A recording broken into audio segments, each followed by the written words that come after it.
Hi, welcome back to the next video snippet from Angels and Syrup. Today we're going to read the first part of chapter 4.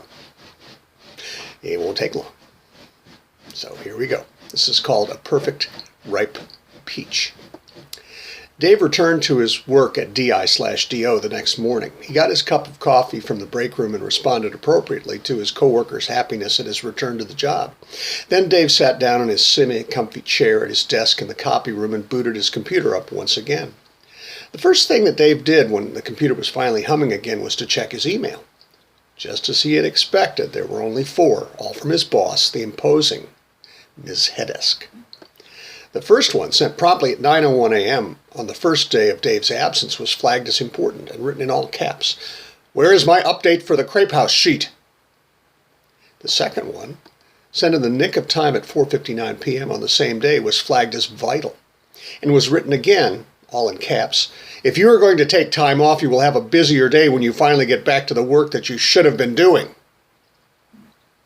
The third email was sent yesterday, again at 9:01 a.m. and flagged as alert and written in caps again, but in an angry red font. "The Crepe House sheet must be completed on time. Failure to do so will result in consequences."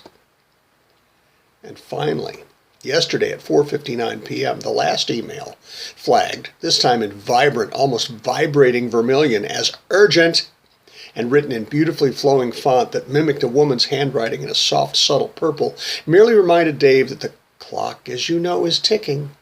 It is ticking for you. Terrific, Dave thought mordantly. It's going to be a great day. Dave dutifully opened up the Crepe House file and sat just looking at the screen for a while.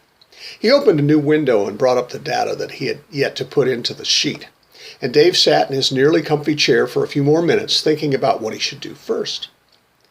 Several minutes later, Dave stood up, grabbed his coffee cup, slugged down what was left, and walked leisurely to the break room to pour himself another cup of the dark, sludgy stuff. It was the first refill that Dave had poured himself since he had been hired at DI/DO thousands of days before. He stood alone in the empty little room, glancing at what the company had provided for the convenience of its workers.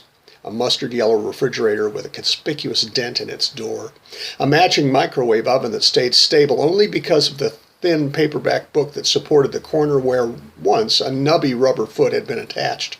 Dave walked over to the counter and slid the book out from under. "Nuked Great Microwave Cover-Up," it was titled. Dave replaced it and looked around to make sure that no one had seen him do it.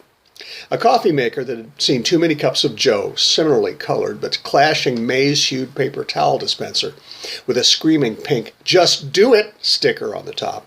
A stainless steel sink, a collapsible card table with 3 plastic chairs, and a plastic 20 or 30-gallon olive drab waste bin with the word "Beast" stenciled on the side, pushed almost into the corner.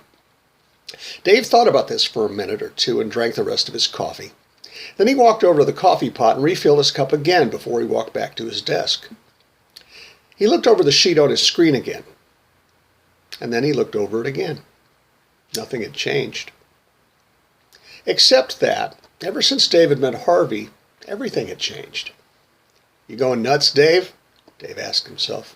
Then he laughed because he was talking to himself so that he could decide whether or not he was mentally ill.